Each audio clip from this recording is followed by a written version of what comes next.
Hello, ladies and gentlemen, and welcome back to the channel. And today I'm going to do my review of Summerslam 1992. Starting off the evening with our first match of the night, it is the Legion of Doom versus Money Inc. I thought this was a really good matchup, back and forth match between both teams, with the Legion of Doom keeping the pace of the match. But Animal ultimately hits a devastating power slam on Ted DiBiase, pinning him for the 3, and your winners of the match are the Legion of Doom. A couple things I'll say about this match quickly, man, is number one, this was a great opening matchup for SummerSlam 1992, and both these teams, man, are some of the best tag teams ever. I mean, you got Hawk and Animal for the Legion of Doom, then you got Money Inc. being Ted DiBiase and Erwin R. Shyster, two of the best tag teams of all time in professional wrestling, man, and both teams literally brought it in this match, man. But hats off to the Legion of Doom for getting the win in this matchup. Moving on from that, we go into our next match of the night. It is Nails versus Virgil. I thought it was an okay matchup, back and forth matchup between both Nails and Virgil, with Nails keeping the pace of the match. But your winner of the match is Nails. A couple of little short things I'll say about this match is, number one, I don't know a whole lot about Nails. Looks like at the time WWE was really building up his character in WWE, but Virgil obviously being the chauffeur, if you will, of Ted DiBiase when he first got his big start in professional wrestling. I was kind of hoping that Virgil would get the win in this match, but unfortunately, Nails ended up securing the win. So hats off to Nails for getting the win in this matchup. Moving on from that, we go into our next match of the night. It is Rick Martel versus Shawn Michaels. I thought this was a really good matchup, back and forth matchup between both Martel and Michaels, with Martel keeping the pace of the match. But the match ultimately ends in a double countout. A couple little things I'll say about this match as well, too, man, is that, number one, I thought this was a really good matchup. Rick Martel being one of the best heels in professional wrestling, and Shawn Michaels. Shawn Michaels, to me, is the pure definition of a professional wrestler, man. He's one of the best in-ring performers in all professional wrestling. I just wish this match was a clean finish, man, because, you know, obviously, the storyline leading up to this match, Martel was getting involved in Michaels matches and vice versa.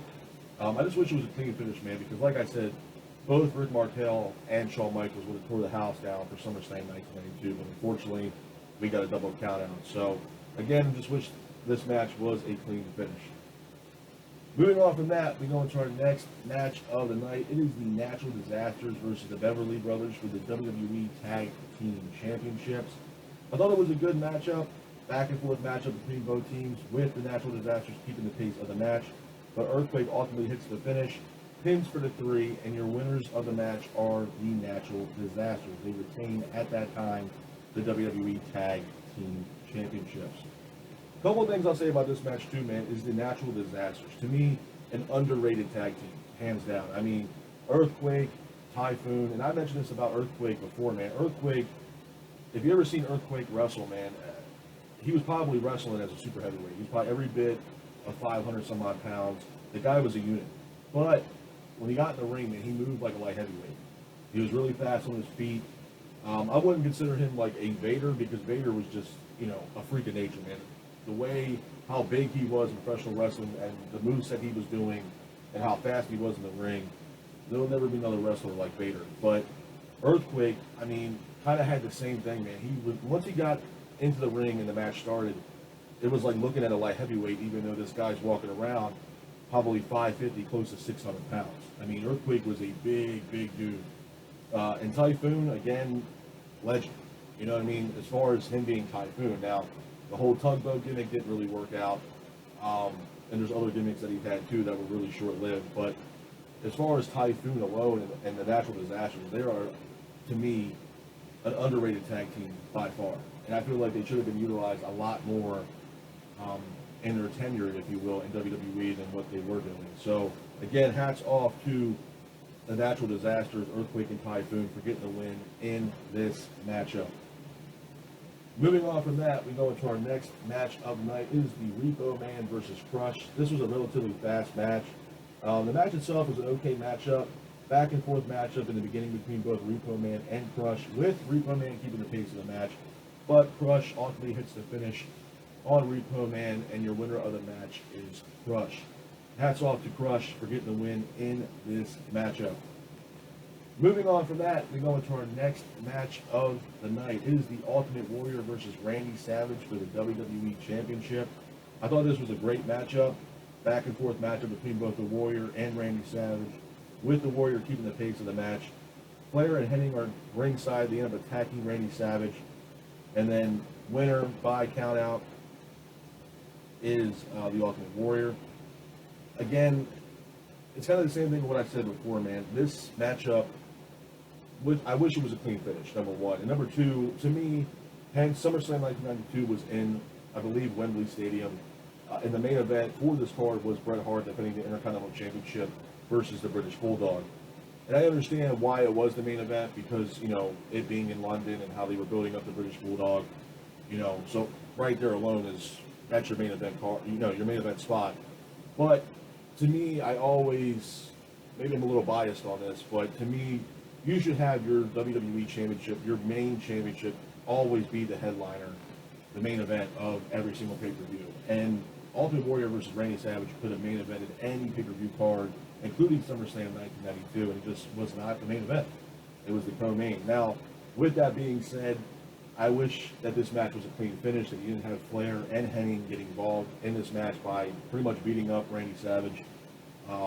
I just wish it was a clean finish because Ultimate Warrior and Randy Savage literally could have brought the house down for SummerSlam 1992. But hats off to the Ultimate Warrior for getting the win in this matchup. Moving on from that, we go into our next match of the night. It is Kamala versus The Undertaker. Again, this was a relatively fast match. It was a good matchup, back and forth matchup at first, with The Undertaker keeping the pace. But Undertaker ultimately gets the win by disqualification. Hats off to The Undertaker for getting the win in this matchup.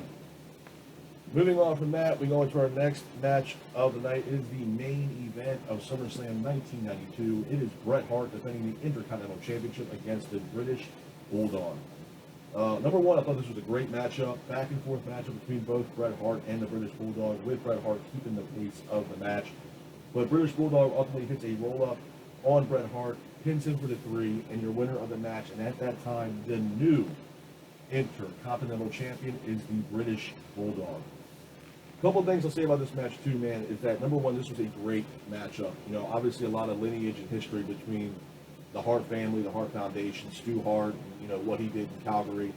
And obviously the stable of the Hart Foundation, man. Bret Hart, Jim the Anvil Neidhart, British Bulldog, Brian Pillman, you can throw him into the mix as well. You know, just a phenomenal stable, man. I mean, when you talk about stables in professional wrestling that are just, you know, history, you got to throw Hart Foundation in there. I would put them right up there with the Four Horsemen, to be honest with you. That would be my second greatest stable of all time, would be the Hart Foundation. You know, especially with Bret and Jim the Anvil Neidhart. I mean, as a tag team alone, I mean, phenomenal tag team. But Bret Hart versus British Bulldog, phenomenal matchup, man. And the way they were building this matchup and the storyline itself, you know, it got the fans in tune. Every person at that arena that night was completely in tune and waiting for this matchup in the main event of SummerSlam 1992. And, you know, to me, British Bulldog getting the win, the right guy won the match. You know, British Bulldog, to me, is definitely one of those underrated professional wrestlers in professional wrestling. I feel, in my honest opinion, he never really got a fair shake in professional wrestling, and he's underrated. He's underrated. Could have been a multi-time world heavyweight champion, in my honest opinion, hands down. But, again, hats off to the British Bulldog for getting the win in this matchup, and at that time becoming the new Intercontinental Champion. Now, with every single one of these pay-per-views, you guys know by now, I always give these pay-per-views a rating from 1 out of 10. I'm going to give this one a solid 7.5, man. It's not the worst SummerSlam, but it's definitely not, you know, the best. There was a lot of good matchups on this card. The Ultimate Warrior Randy Savage match, in my honest opinion, could have main evented any pay-per-view, including this one. And obviously the main event, Bret Hart versus British Bulldog, phenomenal matchups, man. Really good matchups. But this is my review of SummerSlam 1992. I hope you guys are out there staying safe, be careful, and remember, stay classy.